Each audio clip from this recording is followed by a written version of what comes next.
সকালবেলা বলা ভুল, সকালবেলা খাওয়া দাওয়া করে এটা হচ্ছে দুপুরবেলার টাইমে এখন আমরা সবাই মিলে যাচ্ছি মাঠে পুকুরে স্নান করব বলে। তো ওই যে কিষানদা গামছা টামছা পরে নিয়েছে, কিন্তু আমি স্নান করব না, আমার একটু সমস্যা আছে আর পুকুরে স্নান করাই, তো আমি করব না, আমি জাস্ট এমনি যাচ্ছি ঘুরতে ছবি তুলতে। আর এখানে দেখো কত সুন্দর সর্ষে ফুল হয়ে গেছে, আমাদের ওখানে এখনো সর্ষেগুলো বড়ও হয়নি ফুলও হয়নি, বেশ সুন্দর লাগছে। তো এখানে কিছু একটা আলোচনা করছিলাম আমরা নিজেদের মধ্যে। তো দেখো কত সুন্দর লাগছে, আর দাঁড়াও আমি তোমাদেরকে ব্যাক ক্যামেরা করে দেখাই। আর দেখো আমি পরেও যাচ্ছিলাম, তো কত সুন্দর লাগছে দেখেছো, কি সুন্দর গাঢ় ফুল হয়েছে। তো এখানে মাঝখানে শিয়ালে শস্যগুলো ভেঙে দিয়েছে, সেইগুলো নিয়েই আমরা সবাই একটু হাসাহাসি করছিলাম। তো চলো সামনের দিকে যাই, গিয়ে তোমাদেরকে দেখাচ্ছি আরো কি কি দেখি।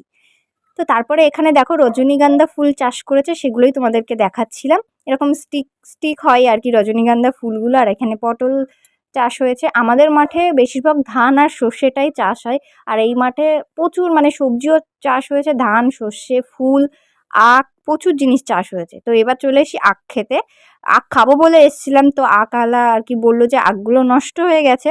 মানে এখানে যখন প্রচণ্ড বৃষ্টি হয়েছিল আর কি বর্ষাকালে, তখন জল উঠে গেছিলো, তার জন্য আখগুলো নষ্ট হয়ে গেছে।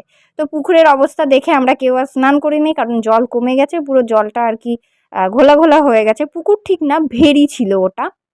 তো এখন আমরা সবাই মিলে যাচ্ছি বাড়ির দিকে, বাড়ি গিয়ে সবাই মিলে স্নান করব। আর এইদিকে দিদি দেখো কটা চালতা কুড়িয়ে নিয়েছে, ও বাড়ি গিয়ে আচার করবে বলে। তারপরে এখান থেকে আমরা বেরিয়ে গেলাম, আর এটা হচ্ছে তার পরের দিন দুপুরবেলা। এখন আমরা চলে যাচ্ছি। তো চলো ওখান থেকে এসে বনগাঁয় এসে মিষ্টি নিচ্ছিলাম, এখন যাব হচ্ছে আমার বড় পিসিমণির বাড়িতে। তো বড় পিসিমণির বাড়িতে এসে রাত রাত হয়ে গেছিলো বলে আর কোনো ভিডিও করিনি। এটা হচ্ছে তার পরের দিন সকালবেলা। পিসিমণিদের উঠানে কত সুন্দর পুঁইশাক গাছ হয়েছে দেখো, আর এখান থেকে দিদি মিচুরি নিয়ে যাবে বলে তাই মিচুরি তুলছে। আমি ঘুম থেকে উঠে দেখি দিদি আর বৌদি অলরেডি তুলছে মিচুরি। তো আমি কটা তুলে দিচ্ছিলাম, দেখেছো কত মিচুরি হয়েছে, আর পুঁইশাকগুলো দেখেই মনে হচ্ছে না যে খাই, কি সুন্দর হয়েছে। তারপরে একটু মাঠের দিকে গেছিলাম, যে মাঠে কি হয়েছে না হয়েছে সেটা দেখার জন্য। তো এখানে দেখি সব ফুল চাষ হয়েছে, আর ওইগুলো হচ্ছে সিম, আর এইগুলো হচ্ছে আলু। তো চলো সামনের দিকে যাই। আর এই ক্ষেতটাই হচ্ছে সবে সবে ফুল লাগিয়েছে, আর দিদি ফুল নিয়ে যাবে বলে দেখো বৌদি ফুল তুলে দিচ্ছে, এক প্রকার চুরি করেই তোলা বলে। তো মানে মনে হয় ওনারা একবার তুলেছে কিনা তাই সন্দেহ। তো এখন এখান থেকে বেরিয়ে যাব সোজা বাড়িতে।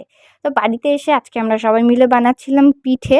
এইদিকে আমি বানাচ্ছিলাম পাটিসাপটা সন্দেশ আর নারকোল দিয়ে, আর ওইদিকে দিদি হচ্ছে তেলের পিঠে বানাচ্ছিল, যেটাকে মালপোয়া বলে অনেকে। আর এইদিকে কুলের পিঠেগুলো দুধে দেওয়া হবে, তার জন্য সবকিছু রেডি করে রাখা হয়েছে। তো চলো আজকের মতন ভিডিওটা অবধি, দেখা হচ্ছে নেক্সট ভিডিওতে।